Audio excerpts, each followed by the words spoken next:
بسم اللہ الرحمن الرحیم والشمس وضحاها اعوذ باللہ من الشیطان الرجیم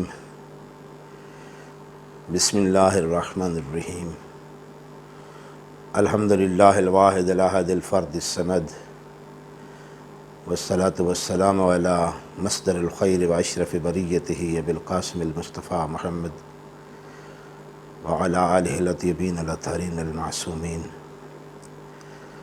اما بعد فقد قال اللہ تبارک و تعالی فی کتابہ المجید والفرقانہ الحمید وهو اصدق القائلین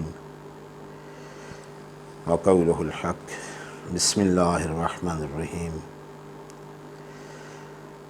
وما عندکم ینفد وما عند اللہ باق۔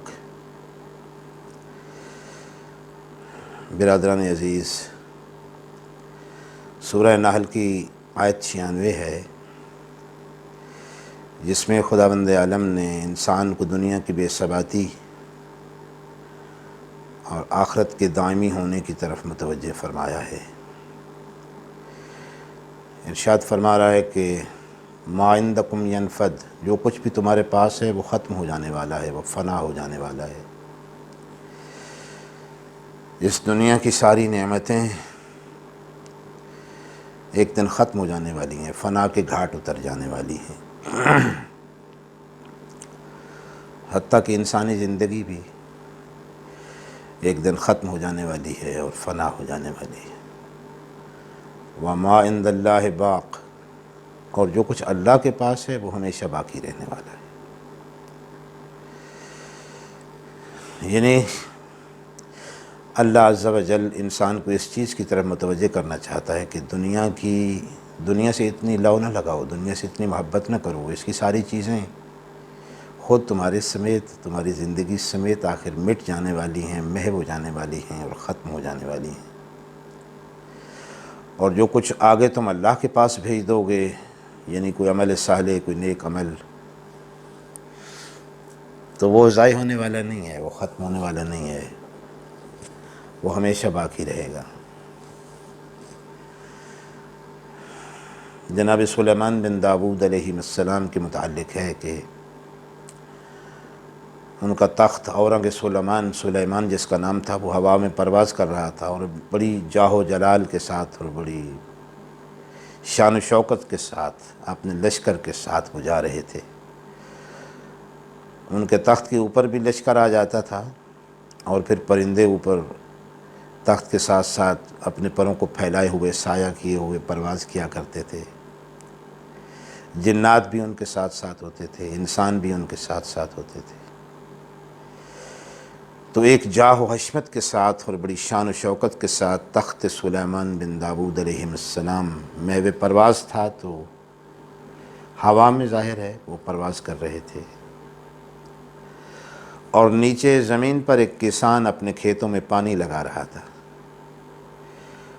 تو اس کی جب نظر پڑی جناب سلیمان بن داؤد علیہ السلام کے تخت پر اور ان کی شان و شوکت پر اور ان کے جاہ و جلال پر اور ان کے لاؤ لشکر پر، تو بے ساختہ اس کسان کی زبان سے نکلا سبحان اللہ۔ تو ہوا چونکہ تابع تھی جناب سلیمان بن داؤد علیہ السلام کی، تو ہوا سے کو حکم دیا کہ اس تخت کو نیچے اتارو۔ ہوا نے اس تخت کو جب نیچے اتارا، زمین پہ پہنچے، اس کسان کے پاس آ کر ٹھہرے، تو اس سے سوال کیا کہ لفظ سبحان اللہ تو خیر اس کی بڑی عظمت ہے اور اس کے کہنے کا بڑا ثواب ہے، لیکن تمہارے کہنے کا مقصد کیا تھا اصل میں؟ تم نے میرے تخت کو دیکھ کے سبحان اللہ کہا ہے۔ تو کسان نے کہا کہ جناب میں نے اس لیے کہا ہے کہ آپ کی شوکت، آپ کی بادشاہت، آپ کی عظمت اور جلالت اور آپ کی جاہ و حشمت کو دیکھ کے میں نے لفظ سبحان اللہ کہا ہے کہ اللہ نے آپ کو کتنی نعمتیں عطا کی ہیں اور آپ کو بادشاہت عطا کی ہے۔ تو جناب سلیمان بن داؤد علیہ السلام نے کہا کہ جو کچھ میرے پاس ہے، یہ تخت ہے، یہ ہوا میرے تابع ہے، یہ جنات میرے کنٹرول میں ہیں، اور پرندوں کی زبان میں جانتا ہوں اور مختلف حیوانات کی زبان مجھے اللہ نے سکھائی ہے، اور میرے پاس یہ طاقت ہے اور میرا یہ لشکر اور میرے تخت کا ہوا میں پرواز کرنا، یہ سب فانی ہے، یہ سب ختم ہو جانے والا ہے۔ لیکن تیری زبان سے جو لفظ سبحان اللہ نکلا ہے وہ ہمیشہ باقی رہے گا۔ تو انسان کے ذہن میں پھر وہی آیہ مجیدہ آتی ہے قرآن مجید کی سورہ نحل کی آیت 96 کہ ما عندکم ینفد، جو کچھ بھی تمہارے پاس ہے وہ ایک دن ختم ہو جانے والا ہے، محو ہو جانے والا ہے، اور جو کچھ بھی اس خالق کائنات کے پاس ہے وہ ہمیشہ باقی رہے گا۔ اس لیے حدیث شریف میں آیا ہے کہ اگر کوئی انسان کوئی نیک عمل کر کے کسی سمندر کی تہ میں جا کے اس کو کسی پتھریلی چٹان کے نیچے رکھ دیتا ہے تو وہ اللہ عز و جل اس عمل کو بھی نکال کے بروز محشر اس کے سامنے لے آئے گا۔ اور اسی چیز کی طرف اشارہ کیا ہے سورہ زلزال میں، جس میں ارشاد فرمایا کہ وَمَن يَعْمَلْ مِثْقَالَ ذَرَّةٍ خَيْرٍ يَرَهُ وَمَن يَعْمَلْ مِثْقَالَ ذَرَّةٍ شَرًّا يَرَهُ۔ اگر کسی نے رائی کے دانے کے برابر بھی نیک عمل کیا ہے تو بروز محشر وہ اسے بھی دیکھے گا، اور اگر کوئی رائی کے دانے کے برابر کوئی گناہ اور معصیت کا ارتکاب کیا ہے تو اسے بھی اس کے سامنے لایا جائے گا۔ لہذا انسان کو چاہیے کہ دنیا میں اپنی زندگی کو بڑے حساب و کتاب کے ساتھ گزارے اور اپنی ذات کا احتساب کرتا رہے، اور دنیا کی نعمتوں پہ اتنا زیادہ مسرور اور شاد کام نہ ہو جائے، اور دنیا کی چیزوں پہ کھو جانے پہ اتنا غمگین بھی نہ ہو جائے، جس کی طرف اشارہ کیا ہے قرآن مجید میں اس اللہ عز و جل نے سورہ حدید کی آیت 23 میں ارشاد فرمایا، ارشاد ہوا کہ لِكَيْ لَا تَعْسَوْا عَلَى مَا فَاتَكُمْ وَلَا تَفْرَحُوا عَلَى مَا آتَاكُمْ وَاللَّهُ لَا يُحِبُّ كُلَّ مُخْتَالٍ فَخُورٍ۔ فرمایا کہ یہ اس لیے ہے کہ جو کچھ بھی تمہارے ہاتھ سے کھو جاتا ہے یا ضائع ہو جاتا ہے، یا جو نعمت تمہارے ہاتھ میں ہے، تمہارے پاس ہے، تمہارے قبضے میں ہے، اگر وہ ضائع ہو جاتی ہے تو تم اس پر افسوس نہ کرو۔ وَلَا تَفْرَحُوا عَلَى مَا آتَاكُمْ، اور جو کچھ تمہیں وہ اللہ عطا کرے نعمتیں تو ان پہ اتنا مسرور اور اتنا خوش نہ ہو جاؤ۔ اگر کچھ مل جائے تو اس پہ اتنا خوش نہ ہو جاؤ، اور اگر کوئی چیز ہاتھ سے چلی جائے اور ضائع ہو جائے تو اس پہ اتنے غمگین نہ ہو جاؤ۔ وَاللَّهُ لَا يُحِبُّ كُلَّ مُخْتَالٍ فَخُورٍ، اور اللہ کسی بھی متکبر اور افتخار کرنے والے کو دوست نہیں رکھتا۔ مختال عربی میں کہتے ہیں متکبر کو۔ متکبر ایسے انسان کو متکبر کہا جاتا ہے کہ جس کے پاس اگر کوئی چیز ہو تو وہ اسے اپنی فضیلت خیال کرنے لگے، اور فخور یعنی افتخار کرنے والا، تو یہ ایسے انسان کو کہا جاتا ہے کہ اگر کوئی نعمت الہی اسے حاصل ہو جائے تو وہ اسے اپنا استحقاق سمجھے کہ یہ میرا حق تھا جو مجھے ملا ہے، نہیں، وہ اس اللہ کا کرم تھا جو اس نے اگر کچھ عطا کیا ہے تو۔ اور علماء اخلاق نے زہد کی عین یہی تعریف کی ہے۔ وہ فرماتے ہیں کہ زاہد کی تعریف یہ ہے کہ اگر اس سے کچھ کھو جائے، کچھ اس سے ضائع ہو جائے، کچھ اس کے ہاتھ سے چلا جائے کوئی قیمتی چیز، تو وہ اس پہ غمگین نہیں ہوتا، اور اگر کوئی چیز اسے حاصل ہو جائے، کوئی نعمت مل جائے تو وہ اس پہ اتنا شاد نہیں ہوتا، اتنا خوش نہیں ہوتا۔ زہد کی یہی تعریف ہے، اور یہ زہد مجسم ہوا ہے سرکار امیر المومنین علی ابن ابی طالب علیہ السلام کی ذات میں بعد از رسول اللہ صلی اللہ علیہ وآلہ وسلم۔ رسول اللہ صلی اللہ علیہ وآلہ وسلم کے زہد کی کیفیت یہ تھی کہ زندگی کے آخری لمحات میں تھوڑے پریشان تھے، تو کسی ام المومنین نے سوال کیا کہ یا رسول اللہ، آپ بے قرار ہیں، بے چین ہیں، اس کی وجہ کیا ہے؟ تو فرمایا کہ میرے تکیے کے نیچے 4 درہم رکھے ہیں، میں چاہتا ہوں کہ دنیا میں جانے سے پہلے اور اپنے وصال سے پہلے یہ 4 درہم کسی مستحق تک پہنچ جائیں، تو یہ زہد کا عالم ہے رسالت مآب صلی اللہ علیہ وآلہ وسلم کا۔ اور وہ 4 درہم کسی مستحق کو جب دے دیے گئے تو پھر آپ پرسکون ہو گئے۔ تو جب تک وہ 4 درہم سرکار کے تکیے کے نیچے تھے تو اس وقت تک بے قرار اور پریشان تھے۔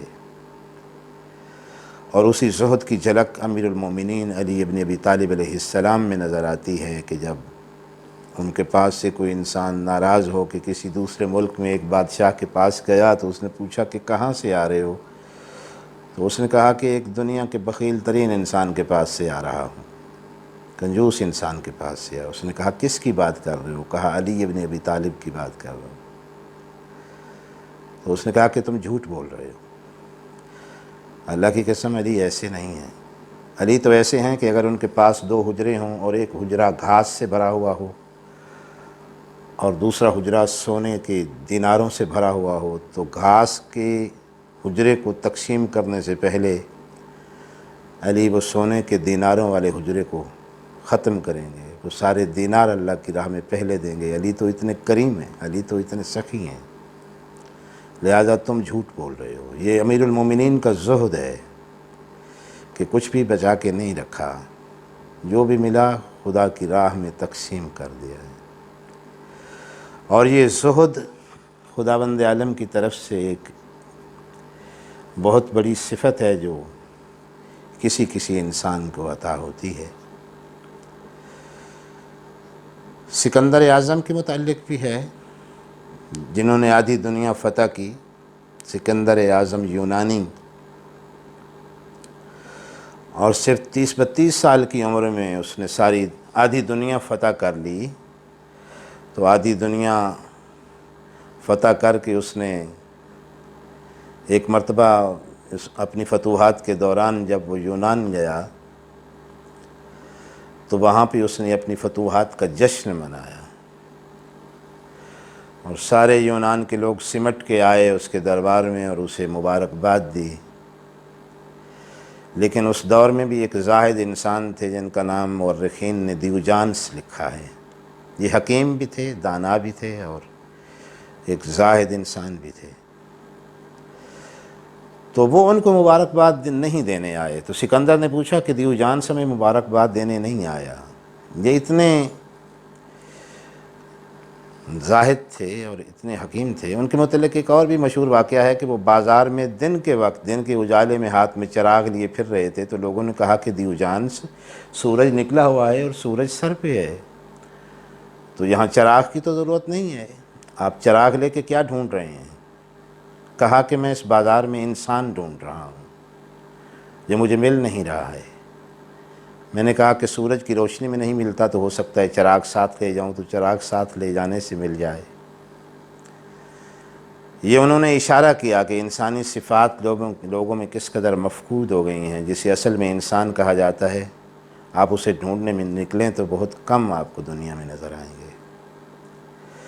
تو بہرحال وہ سکندر اعظم کی بات ہو رہی تھی۔ اس نے کہا کہ دیوجانس ہمیں مبارکباد دینے نہیں آیا۔ لوگوں نے کہا جی جناب واقعی بالکل نہیں آیا۔ تو سکندر نے کہا کہ چلو ہم خود اس کے پاس چلتے ہیں۔ وہ گھوڑے پہ سوار ہوا اور شاہانہ لباس پہنا اور بڑے کر و فر کے ساتھ، اور اپنے ایک لشکر کے اپنے ایک دستے کو ساتھ لیا اور ہتھیار بند دستہ اس کے ساتھ، اور گھوڑا دوڑاتا ہوا اپنے لشکر کے ساتھ جب دیوجانس کی گلی میں پہنچا تو سردیوں کے دن تھے اور وہ دھوپ میں بیٹھے ہوئے تھے دیوجانس صاحب۔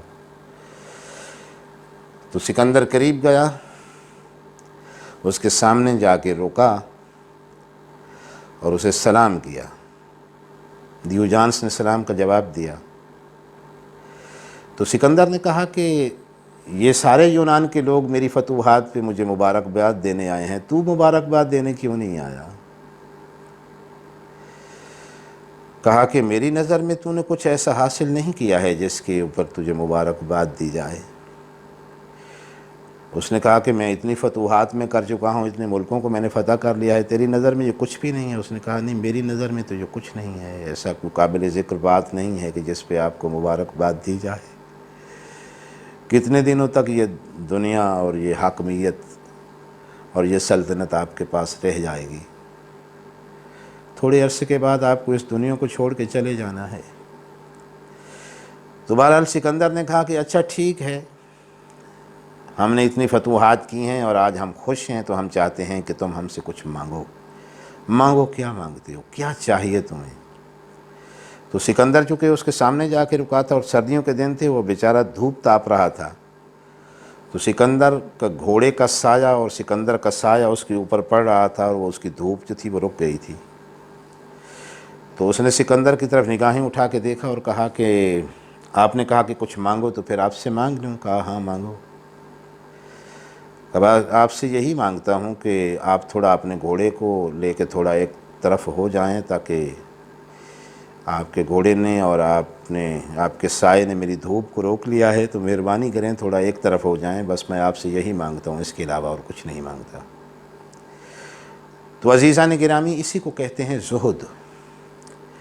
جو زاہد ہوتا ہے وہ دنیا کی کسی چیز کے مل جانے پہ خوش نہیں ہوتا، اور دنیا کی کسی چیز کے چلے جانے پہ غمگین نہیں ہوتا، بلکہ اس کی نظر میں آخرت ہوتی ہے۔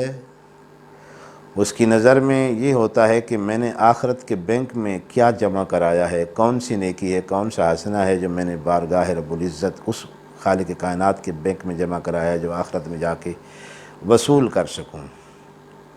اور اسی چیز کی طرف اشارہ یہ آیہ مجیدہ سورہ نحل کی کر رہی ہے کہ ما عندکم ینفد وما عند اللہ باق۔ جو کچھ تمہارے پاس ہے وہ آخر مٹ جانے والا، محو ہو جانے والا اور ختم ہو جانے والا ہے، اور جو کچھ اللہ کے پاس ہے وہ باقی رہے گا، اور جو کچھ تم نے عالم آخرت میں بھیج دیا ہے کوئی نیک عمل، وہ باقی رہے گا۔ وآخر دعوانا ان الحمد للہ رب العالمین۔